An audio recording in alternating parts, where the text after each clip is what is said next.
کیا مسلمانوں کو فائدہ نقصان پہنچایا، فائدہ نہیں. اور مسلمان کہا کوئی ووٹ مسلمان سے مانگنے نہیں آتا. مسلمان خود ہی کہہ اب کے تو سائیکل، اب کے تو پنجا، تجھ سے ووٹ مانگنے کوئی نہیں آ رہا. تو پہلے ہی اپنا، اور جو تیرے لیے لڑ رہا ہے، چاہے حضور کے ناموں سے رسالت کی بات ہو، چاہے وقت کی بات ہو، چاہے تین طلاق کی بات ہو، چاہے تو کسی بھی حقوق کے معاملات کی بات ہو، وہ کوئی اور نہیں ہے، وہ ایک ہی مرد قلندر ہے جسے اسد الدین اویسی کہتے ہیں. بے شک سبحان اللہ حق. میں اپنے علماء اکرام سے عرض کرتا ہوں کہ اپنے مساجدوں سے ضرورت ہے اس بات پر زور دینے کی، تقریر کرنے کی. مسلمانوں جسے تم نے سب پر بھروسہ کر لیا، پہلے اپنے پر بھی بھروسہ کر کے دیکھو. ایک بار بھروسہ کر کے تو دیکھو. دیکھنا ایک تھا، ایک اور ایک پیارا ہوتا ہے.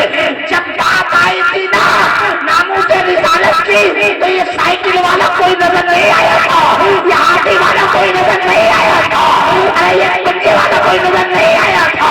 اگر کوئی نظر آیا تھا تو وہ شیر مہاراج سید امتیاز جلیل آیا تھا. بے شک سبحان اللہ. اس لیے میں کہتا ہوں علماء اکرام سے، حضرات آپ اس موضوع پر جمعہ میں خطاب کریں، قوم کو جگائیں. قوم آپ کی ذمہ داری ہے، ہم سب کی ذمہ داری ہے کہ قوم کو صحیح راستہ، چاہے وہ سیاسی راستہ رہنمائی ہو، چاہے وہ سماجی رہنمائی ہو، بغیر آپ کی رہنمائی کے کامیابی ممکن ہی نہیں. بے شک حق. اور جب تک سیاست مسلوں سے چپکی ہوئی تھی، جب تک سیاست مسلوں سے چپکی ہوئی تھی، مسلمانوں کی عزت تھی. اور ایسوں کو بھی جلسوں میں مت بلاؤ جو کہ پارٹی چھوڑنے کو تیار نہیں ہے. پارٹی چھوڑنے کو ایسے مولوی تیار نہیں ہے، اور کب پھر پر خوب بولنا ہے. مولانا یوسف صاحب سمجھ گئے اور اس کی پارٹی کو چھوڑنے کے لیے تیار نہیں ہے. اور بہت کہ ہم نے یہ کر دیا، ہم نے یہ کر دیا، ہم نے وہ کر دیا. ابھی پارٹی تو اس کی ہے جو کہ تمہارے وقت کے بل کو تمہاری پارٹی کی سپورٹ حاصل ہے. جب وہ پارلیمنٹ میں پاس ہوا اور ابھی تک تم نے استعفی نہ دیا، ابھی تک نہیں دیا. ایم پی صاحب نے استعفی نہ دیا. اور دیکھو بات ایسی ہوگی کہ مائک بھی توڑ دیں گے، اسٹیج بھی توڑ دیں گے. بولے ہم سب بہت بڑے تاجر ہیں. ایک صاحب بولے صاحب ایک تنظیم سے جڑ جاؤ، میں جڑ جائیں گے.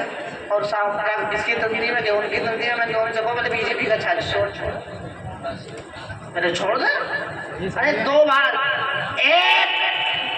دو کشتی میں سوار مت ہو، ٹانگیں چل جائیں گی. اگر تمہیں آج اگر تم ایم پی بنے، ایم ایل سی بنے ہو تو سن لو یہ مسلمانوں کی بدولت ہے. اس لیے کہ اس نے تو سمجھا تھا یہ قائد ہے. اس نے تمہارے گلے میں ایک ایم پی راجیہ سبھا کا توق ڈال دیا، ایم ایل سی بنا دیا، اور تم نے قوم کو سودا کر دیا.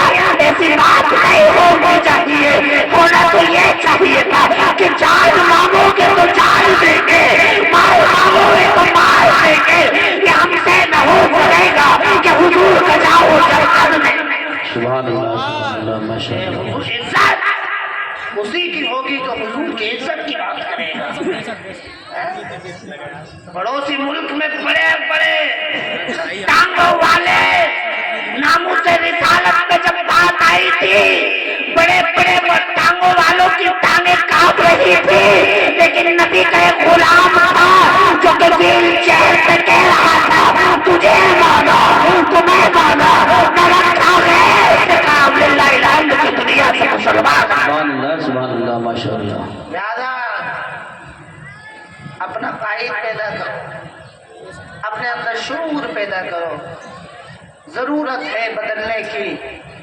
سوچو گے کہ یہ جو جلسے جو ہیں کہ قال قال رسول اللہ صلی اللہ علیہ وسلم کو متن سنانے کے نہیں کہ تشریح بیان کرنے کے لیے، اور موجودہ حالات پر گفتگو ہونی چاہیے، اور آپ جب تک موجودہ معاملات کو سمجھیں گے نہیں، جانیں گے نہیں، تو پھر آپ اس کے بارے میں کیسے ڈسکس کریں گے، اپنا پیغام لوگوں تک کیسے پہنچائیں گے۔ میں دعا کرتا ہوں اللہ سے اللہ تعالیٰ ہم سب کو دین کی سمجھ عطا فرمائے، آمین۔ استغفر اللہ ربی من کل ذنب واتوب الیہ وما علینا الا البلاغ۔